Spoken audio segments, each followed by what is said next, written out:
All right, guys, welcome back. Thanks for checking out the part 2 of this series. So if you remember from the first video, I'll link it up here right now.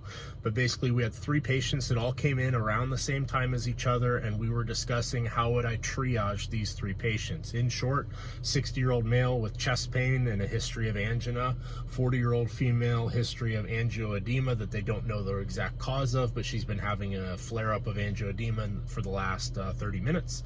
And then a guy with basically a history of asthma, complaining of trouble breathing and shortness of breath. So all 3 of these patients come back to the clinic at the same time. My staff is getting them checked in, and so now the decision is, who do I want to see first? Well, I would recommend airway, breathing, circulation. So I'd want to see the patient with the compromised airway first, then see the patient with the breathing, then see the patient with the circulation, because that's the most important things to make sure every time you see a patient when you do a primary survey.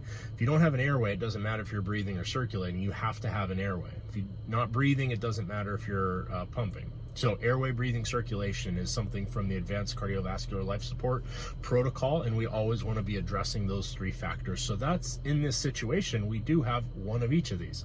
We have an airway case, which is the angioedema. We have the breathing case, which is the asthma, and we have the circulation, which is the chest pain and shortness of breath. Now, that being said, the other factor I have to think about with these patients is, what is the workup going to look like, and how can I get multiple things going on at the same time? So I actually went and saw the chest pain patient first, but I only spent about 45 seconds to a minute in the room. I look at the vitals quickly, and I want to look at the patient, and I want to ask him, how long has the chest pain been going on? What are the associated symptoms? Has he taken anything for it so far? I can quickly get, I have a history of angina. I've been having more chest pain and more shortness of breath for the past 3 days. It's rated 8 out of 10, and I am short of breath. The pain does not radiate anywhere. Perfect. That's all I need to know for now, plus looking at the guy. Is he blue? Is he holding his chest? Is he struggling to breathe? Is he sweaty? How sick does he look right now? In this instance, the guy actually looked fairly stable. So I see him, and I tell my staff, hey, I want a EKG, a cardiac enzyme set, a CBC, and a basic metabolic panel, and then I want a chest x-ray. The order of events for that stuff is, I want blood done first, then my EKG, then my chest x-ray. Why am I doing it in that order? Well, 3 days of symptoms now. If this is a cardiac event, my cardiac enzymes are going to be positive now. So I'm not as concerned about the EKG right now, because he's clearly been sustaining whatever this is for the past 3 days. My cardiac enzymes, I have to draw blood, and I have to start running it in the machine, and the blood work takes about 15 minutes to run. So if that can get started while the blood work's running, I can do my EKG and my chest x-ray, and by the time all of that is done, I then have the full picture in the shortest amount of time. Versus if I were to do the EKG first, that takes 5 minutes to do that. Then I do the chest x-ray, that takes 5 minutes to do that, get them undressed, do the x-rays, send them back. Then I have to draw blood and wait another 15. So you can see how just the order of operations here can really change how efficiently you can see this patient. So I see him first, it takes 45 seconds of my time, I tell my staff what to do, and then I'm on to the next patient. Next is going to be my airway patient. That's going to be my angioedema. So what I want to do is, again, quick look at the patient. Hey, do they know why you're having these symptoms? Have you ever been intubated for this? Have you ever been admitted to the hospital? Are you having shortness of breath? Are you having a skin rash? Do you take an ACE inhibitor? Those are the questions that I need to know, because that's going to change my decision making right now. For those of you who don't know, ACE inhibitors are angiotensin converting enzyme inhibitors. They're blood pressure medications. They all end in pril, enalapril, lisinopril, those sorts of drugs. They're very effective drugs for blood pressure, but their biggest risk or biggest concern is it can cause ACE inhibitor-induced angioedema, swelling of the lips and tongue. The reason why we commonly don't recommend this drug class for African American or Black patients is because they have a higher risk of developing angioedema after taking an ACE inhibitor. So this woman, being African American or Black, also having a history of hypertension, I want to know, is this due to this drug or not? In this situation, she's not taking the drug. We've confirmed with the patient, so we're good there. Next, I want to look at her. What does her airway look like? Do I hear good breath sounds? Is there any wheezing? Do I see a skin rash? What's her blood pressure? That sort of stuff. She's talking with kind of a swollen tongue, so her speech is impaired a little bit, but she's not having trouble breathing at this time. So what do we do with an angioedema type episode? Well, we're going to administer some medications. Drug classes you want to be thinking about are steroids, possibly epinephrine or adrenaline, and then antihistamines, both H1 and H2 blockage. So she's already taken 25 milligrams of Benadryl. I've done my quick examination. I know the history that I need to know, and I know what she's doing right now. Because this just happened about 20-30 minutes ago, I want to try to push medication as quickly as possible.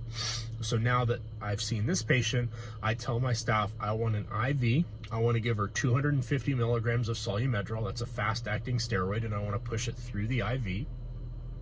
I want to check her electrolyte function and kidney function just to make sure that I don't have anything there I need to worry about. I want to give her 25 milligrams of IV Benadryl, and I want to give her cimetidine or ranitidine, some sort of antihistamine H2 blocker, because a lot of times with these allergic or urticarial or kind of these angioedema reactions, we want to block both H1 and H2 histamine receptor sites. So that's the first thing that I'm doing, is I'm pushing those drugs. Then I want to monitor her and recheck her over the next 10 to 15 minutes. And I just want to keep checking in and seeing how much worse is it getting. I want to have some sort of a way to measure how big her tongue is. And then I want to be asking her symptomatically, is she short of breath? Is she having trouble breathing? Do I need to activate EMS to be able to have some way to establish and get a definitive airway if the tongue gets so swollen that she stops breathing? Quick rechecks is very important with this patient.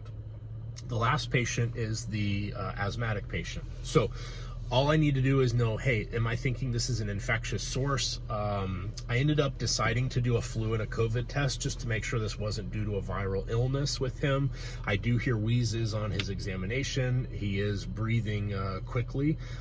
So what do? Well, we do nebulized medications and we do steroids. So in this patient, I did Solumedrol, 125 milligrams intramuscular, and then I gave him several Duoneb treatments. Duoneb is a combination of two nebulized medications, albuterol and ipratropium. I like to explain those two as two sides of the same coin. So albuterol is a beta-2 agonist. So we have beta-2 receptors in the bronchioles or air tubes of the lungs, and by stimulating them, we dilate out the air sacs. So we dilate those out so more airflow can happen. What is asthma? For a quick review, asthma is a reactivation or an inflammation of the airway where those bronchioles get constricted due to vasoconstriction or muscular constriction of the air tube and increased mucus production. So you have a narrower tube with mucus filling this area, and it creates a turbulent airflow, which is that wheezing that you're hearing, and air cannot be exchanged very efficiently.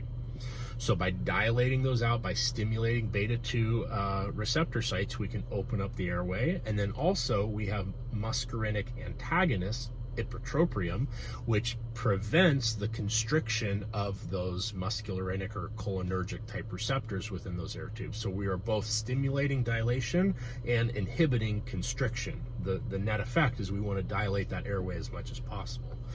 The steroid also reduces inflammation, reduces the mucus production, and also helps reduce the wheezing in the patient. So we give him steroid and we do albuterol and Duoneb treatments. In this patient, we end up doing multiple Duoneb treatments until his symptoms are improving. I'm usually repeating them every 15 to 20 minutes. Biggest side effect with those is, one, albuterol can decrease your potassium. It'll shuttle the potassium intracellular. So you might want to consider looking into a potassium level if you're giving high, a lot of doses of this albuterol. And the other thing is, we also want to be aware that the albuterol is going to stimulate his heart rate, and he's going to have a little bit of tachycardia or increased heart rate. So now that we've talked about my initial management, the initial way that I saw these patients, let's go through what ended up happening. So we'll start with our asthmatic patient first. We had a negative chest x-ray, so there was no pneumonias, no infiltrates there. His flu and COVID testing were negative. We ended up giving him 3 separate duoneb treatments in addition to steroids. And it was funny because in the second and third treatments, he actually fell asleep. And the reason he was sleeping is because he was so fatigued from staying up all night trying to breathe that he just hadn't had good sleep in a while. So the minute we could open up his airways, he could start breathing better. We give him the initial management to stabilize him, get him breathing better, and then we put him on an outpatient course of albuterol every 4 to 6 hours, and then steroids. I usually do a tapering steroid dose for this guy. He did great. Second patient we'll talk about is the swollen tongue. So we initially gave steroid and we gave the antihistamines, and over the next 20 to 30 minutes, the symptoms were still worsening. So at that time, it was determined that I need to give some adrenaline or epinephrine. So in an angioedema or in an allergic type response, you're going to give 0.3 milligrams for a healthy adult. Now, with a patient like this, I want to make sure that her heart can tolerate this. So I usually am going to get an EKG, or at least be looking at kind of her medical history. Does she have angina? Does she have some sort of a cardiac history other than hypertension? Because by giving her adrenaline, we're going to get her blood pressure up and we're going to get her heart rate up. But in certain situations, it's needed. We give that intramuscularly, so I gave her an injection into the thigh of the adrenaline, and what we see is over the next 20 to 30 minutes, hopefully the symptoms start to improve. If they did not improve, then we were going to have to send her to the hospital to have further evaluation and be in the right place should she need to have a definitive airway, i.e. an intubation done. Luckily, this woman did not have a worsening after the adrenaline. The symptoms did start to improve. By the time she left, I kept her for about 4 hours, did an EKG post adrenaline a few hours just to make sure her heart was good at that time. She was talking a little more normally, and then basically same type of protocol. We're going to put her on a high-dose prednisone regimen. We are going to have her on antihistamines, both H1 and H2 blockage. And then she needs to be following up with this allergist to try to determine what the heck is she reacting to, or why is she getting these idiopathic angioedema cases. So again, she's stable, we're good there. Patient number 3, this is our angina patient. So his EKG was normal, no ST segment changes, it was in normal rhythm, there was no AFib, that was all good. His CBC showed no anemia, no elevated white count, his cardiac enzymes were all negative as well. So we know that this is not a STEMI, and we know that this is not an NSTEMI because the cardiac enzymes should have been elevated. So it leaves us with one diagnosis, and that is unstable angina. What is unstable angina? Well, unstable angina is the third umbrella term of the ACS, or acute coronary syndrome. ACS is things that are concerning that need to be admitted or evaluated to the hospital. That's a STEMI, an NSTEMI, and unstable angina. Unstable angina is either new onset angina or a change from previous angina. So a patient comes in this situation, he has a history of angina, he sees a cardiologist, he's been having shortness of breath and chest pain when he exerts himself by walking 2 blocks. Now, instead of walking 2 blocks and getting short of breath and chest pain, he's having chest pain at rest or with less exercise than previous. That helps support the diagnosis of unstable angina, and he needs to be admitted to have cardiac testing, possibly a catheterization, to further evaluate what was going on. The reason this guy didn't go to the hospital for something that probably should have gone to the hospital was that was actually his birthday. He just turned 60 and he just didn't want to go to the hospital if he absolutely didn't need to, and he had had a good experience with us in the past. I explained to him, I said, look man, this is what this is, and really it needs to be evaluated further by a cardiologist, and so I really strongly recommended that we get him over to the hospital for admission, trending his cardiac enzymes, doing some stress testing, and doing a catheterization. And he went over, and sure enough, he did have an increased blockage area in the heart, and they ended up stenting him at that time. So that was the right call. Glad that he went over to the hospital for that, but unstable angina was the third diagnosis in this patient. So guys, hope you enjoyed this episode. Sorry, this one's a little bit longer, but we did go through 3 separate cases that are pretty complex. The importance here is thinking about not just the acuity of what's going on. My decision making was basically, what are the complaints that are coming in, how long have they been going on, who could be the most critical to me, and also who do I need to see in what order to get the most efficient workup for these people. So in this situation, I would have gone airway, breathing, circulation in terms of these visits, but I wanted to see the cardiac one first because he was going to need the most workup time, and I could free up my staff to start doing that workup while I was seeing other patients. So in this situation, I chose to see the chest pain, then the airway, then the breathing. There's no right or wrong way to do this, guys. It's not like you're going to be faulted for seeing one or the other, but this is just kind of something that with more and more experience practicing medicine, you're going to get better and better at determining who should I see in what order. And I hope that you guys enjoyed this this episode and just kind of got you thinking about some of these different things that we think about when we're providing care to patients. Anyway, guys, thanks for tuning in for another episode. Please like this video if you enjoyed this content. It really helps me just get the message out to further people, and we will see you in the next one. Bye-bye.